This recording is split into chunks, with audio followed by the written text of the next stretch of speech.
Salve, salve, meus caros alunos. Aqui quem vos fala é o professor Luiz Virgílio e dando continuidade aos nossos estudos. Hoje, na sequência da aula em que estudamos uma visão geral sobre as obrigações jurídicas, damos seguimento abordando hoje a questão da responsabilidade jurídica. Faremos hoje uma visão geral de como se comporta a responsabilidade jurídica.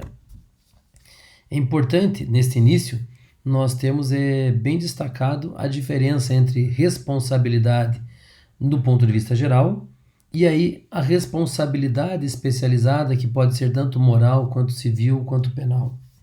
Responsabilidade, enquanto um conceito geral, nada mais é do que o atributo que vincula a ação humana livre ao seu agente. Vamos explicar. Já tivemos oportunidade no início de algumas aulas de entender a ação humana e sabemos que a ação humana ela é exercida a partir de uma capacidade humana específica chamada de poder e que esta ação tem início com uma tomada de decisão, com uma deliberação voluntária. Então, existindo uma deliberação voluntária, há uma tomada de decisão e essa tomada de decisão leva ao início, à prática de uma ação. Esta ação que segue o seu curso normal, ao final gera um resultado. O resultado obtido por esta ação é imputado ao agente, aquele que agiu. Esse ato de imputar, de atribuir os resultados da ação ao agente, é o que nós chamamos de responsabilidade.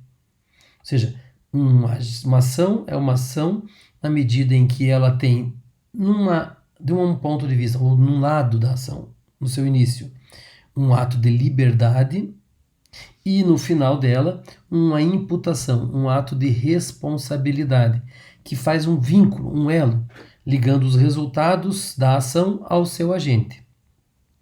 Sabendo esta noção de responsabilidade, fica mais fácil entendermos que a responsabilidade pode ser tratada por várias dimensões da vida humana. Do ponto de vista moral, a responsabilidade ela vai se dar na esfera interna do indivíduo. O indivíduo, ao agir, sabe que agiu de forma má, de forma errada, e que o erro, a maldade ou a inexatidão do resultado obtido é a ele imputado. A diferença é que na responsabilidade moral você não tem um elemento externo de punição ou de recomposição ou de compensação para esses atos indevidos de responsabilização.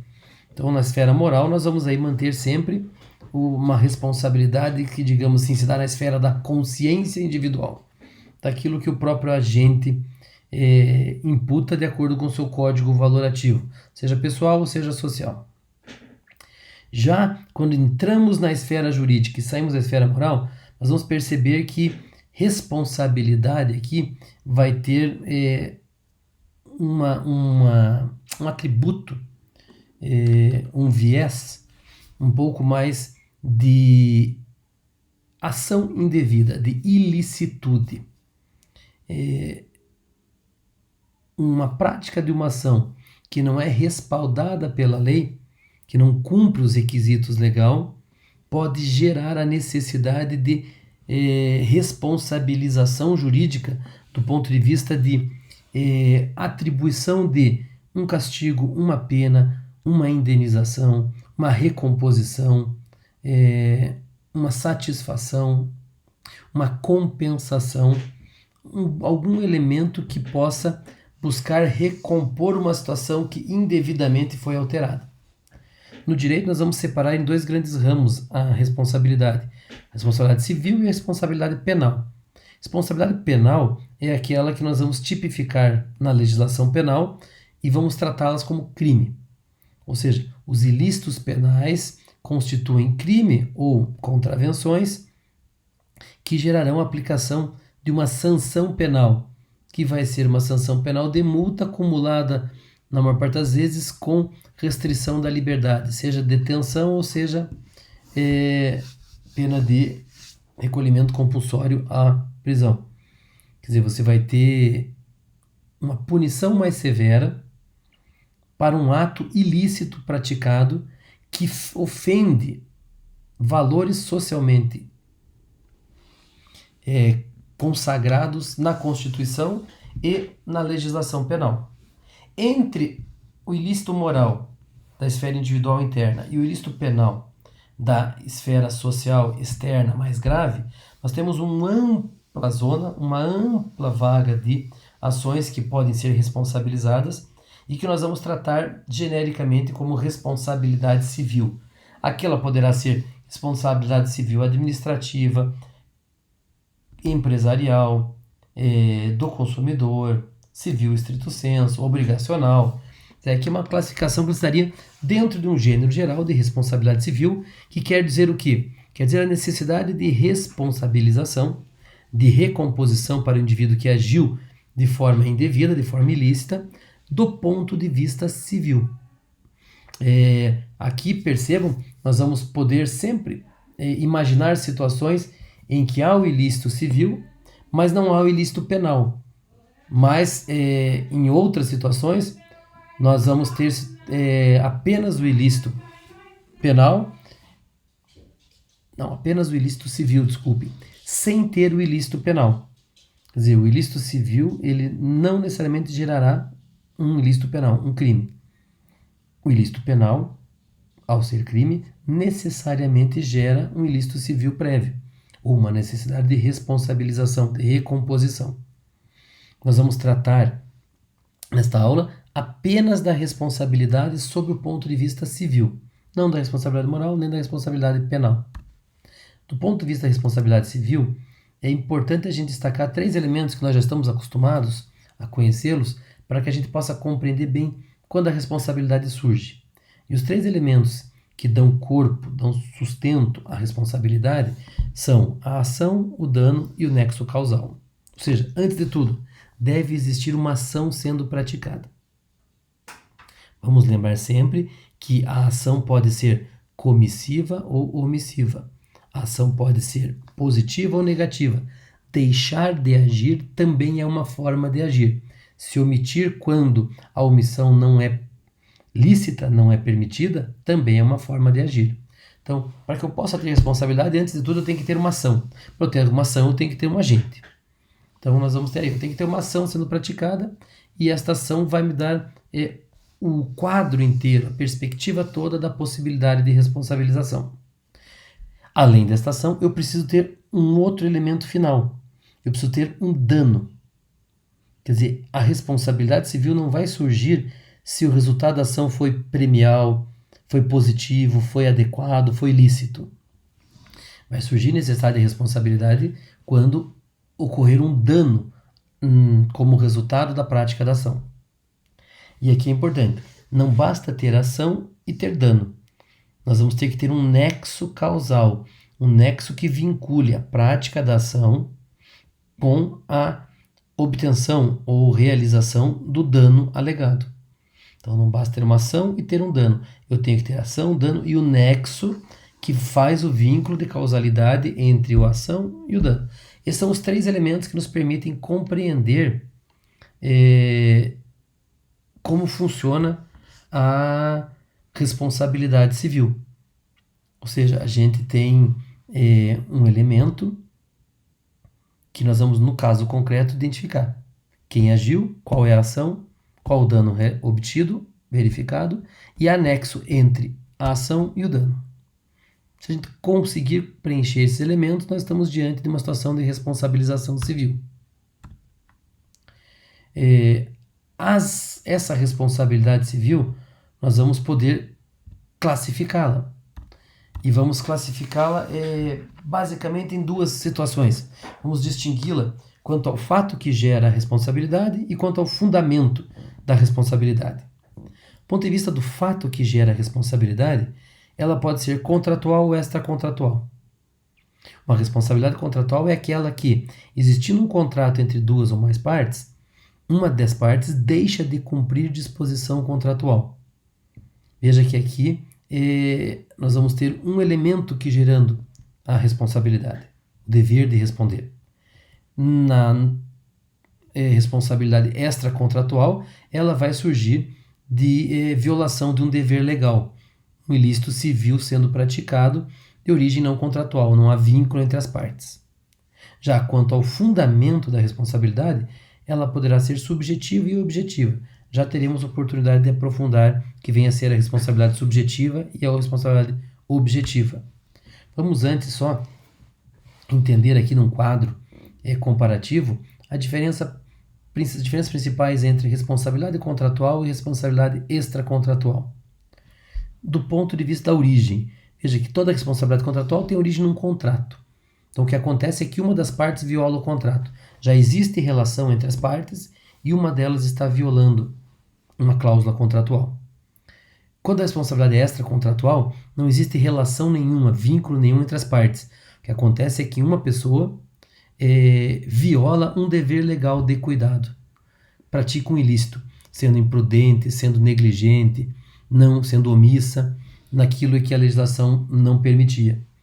Então, uma base é contratual, outra base é legal a partir do ilícito civil.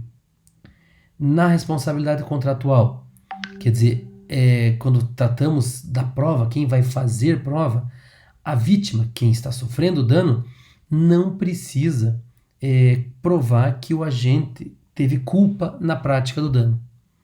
Pressupõe-se a culpa porque existe o contrato. Imagine que há um contrato de prestação de serviço, por exemplo, um contrato de entrega de um projeto de engenharia. E nesse projeto de engenharia há uma falha grave gerando um dano. Mas a parte que está suportando o dano não precisa comprovar culpa do agente porque a relação contratual já está estabelecida. No caso da responsabilidade extracontratual, a vítima, quem sofre o dano, precisa comprovar que a culpa foi do agente ao praticar aquele dano. Então, precisa demonstrar que houve nexo causal evidente para poder culpar e, portanto, responsabilizar o titular da ação. Uma outra importante distinção, quando você fala em relação contratual, você precisa constituir em mora o causador do dano. O que significa constituir em mora? Você precisa avisar, notificar a parte de que ela está descumprindo uma cláusula contratual, permitindo assim com que a parte cumpra a cláusula voluntariamente. No caso da responsabilidade extracontratual, a mora já surge com a prática do ato ilícito, pois o ato ilícito é praticado, naturalmente já gera esse dever moratório para o agente causador do dano. Então nós temos duas vias de responsabilidade civil para ser compreendidas, aquelas frutos de contrato estabelecido entre as partes e aquela em que não há contrato algum entre as partes. Já do ponto de vista do fundamento, nós vamos diferenciar responsabilidade em responsabilidade subjetiva e objetiva. Aqui fica fácil entendermos porque o que diferencia uma da outra é a existência ou não de culpa do agente para a prática do auto. Sempre que a culpa for obrigatória, indispensável para se caracterizar uma responsabilidade, nós vamos ver que aqui é uma responsabilidade subjetiva. Já na responsabilidade objetiva, só se levamos em conta o dano causado, dano praticado e o nexo causal da conduta do agente, mesmo que ele não tenha culpa, mesmo que ele não tenha agido com imperícia, imprudência ou negligência para a prática do ato. Então, responsabilidade civil subjetiva. Você precisa ter ação, dano, nexo causal e culpa do agente. Ele deve ter sido imprudente, imperito ou negligente. Deve ter faltado cautela a ele, deve ter gerado um ilícito por vontade ou por ausência da vontade necessária. Já na responsabilidade objetiva, ela independe de culpa. Se a ação aconteceu, o dano foi obtido e existe nexo entre a ação e o dano, há o dever de responsabilidade, mesmo que o agente não tenha nenhuma culpa. E isso vai ficar mais claro se a gente observar alguns exemplos de legislação. Se nós observarmos, por exemplo, eu trago aqui as duas previsões gerais de responsabilidade civil e depois duas especiais. As duas gerais estão ali. A primeira em vermelho, Código Civil 2002, no artigo 186. Ele vai dizer lá: aquele que por ação ou omissão voluntária. Voluntária pressupõe culpa. Negligência ou imprudência, violar direito e causar dano a outrem, ainda que exclusivamente moral, comete ato ilícito. E aí, portanto, vai surgir o dever de responsabilidade, inclusive da responsabilidade pelo dano moral e não apenas dano material. No mesmo Código Civil, lá no artigo 927, no seu parágrafo 1º, ele vai dizer: haverá obrigação de reparar o dano, portanto, responsabilidade, independente de culpa, responsabilidade, portanto, objetiva, nos casos especificados em lei. Então nós estamos pensando, olha, regra, responsabilidade subjetiva, tem que ter culpa. Exceção, responsabilidade objetiva, nos casos que a lei especifica. Ou quando a atividade normalmente desenvolvida pelo autor do dano implicar, por sua natureza, risco para os direitos de outrem. Ou seja, só se for intrínseco à ação praticada, à atividade praticada pelo autor do dano, que você não precisa ter culpa, porque está inscrita ela já na natureza da atividade. Então, importante a gente perceber aqui: regra geral, responsabilidade civil subjetiva com culpa. Regra exceção, responsabilidade civil objetiva sem necessidade de culpa. E onde nós vamos ver essa responsabilidade civil objetiva? Em duas situações, por exemplo, nós trazemos aqui.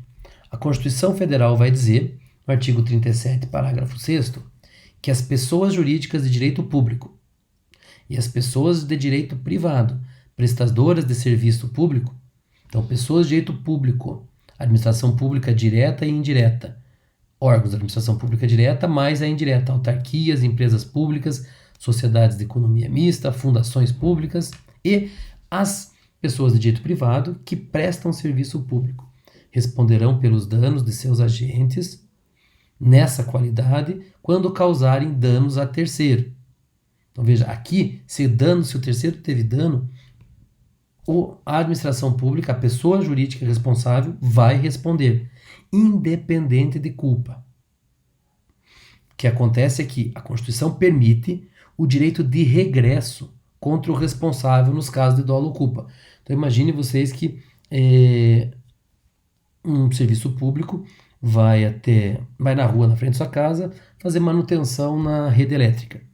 E por algum motivo aquele cabo acaba acontecendo um curto, alguma coisa, e queimam-se aparelhos elétricos na sua residência. Quem agiu não tinha intenção nenhuma, não foi negligente, não foi imprudente, não foi imperito, não teve intenção, não teve dolo, mas mesmo assim, por um caso fortuito, aconteceu aquela sobrecarga e a queima dos aparelhos. O dever de responsabilidade aqui de indenizar é objetivo, não precisa ter culpa. Logo, a empresa responsável irá indenizar. Mas, se ela observar que o seu agente, quem estava prestando o serviço, ao prestar o serviço teve culpa, por exemplo, foi negligente, foi imperito, foi imprudente, ou tinha intenção efetiva de causar aquele dano, ela poderá regressar e cobrar de seu agente a indenização que a pessoa jurídica teve que pagar ao terceiro que foi prejudicado. Então, o direito de regresso existe, mas não tem relação com quem sofre o dano. Quem sofre o dano vai ser indenizado automaticamente pela pessoa jurídica responsável, desde que ela tenha um nexo causal entre o dano e a ação. Um outro exemplo, por fim, nós podemos ver também no Código de Defesa do Consumidor, que vai dizer para nós, lá no artigo 12, que o fabricante, o produtor, o construtor, seja ele nacional ou estrangeiro, eles vão responder independentemente da existência de culpa, ou seja, responsabilidade objetiva, pela reparação dos danos causados aos consumidores por defeitos decorrentes de projeto, fabricação, construção, montagem, fórmulas, manipulação, apresentação ou acondicionamento de seu produto, bem como por informações insuficientes ou inadequadas sobre a utilização e os riscos. Veja aqui que o Código do Consumidor, como regra geral, adotou a responsabilidade objetiva. Excepcionalmente, ele traz casos de responsabilidade subjetiva em que se deve comprovar culpa. Então aqui nós temos aí tanto um exemplo de direito público, da responsabilidade objetiva dos entes da administração pública, como um exemplo de direito privado, como a responsabilidade objetiva dos fabricantes e produtores com relação aos consumidores em relações de consumo. Com isso, a gente consegue aqui ter uma visão geral de como funciona a responsabilidade civil, seja ela contratual ou extracontratual, seja ela subjetiva ou objetiva, na esfera pública e na esfera privada. Mantenho, como sempre, à disposição dos senhores. Ficam aqui meus contatos e até uma próxima oportunidade.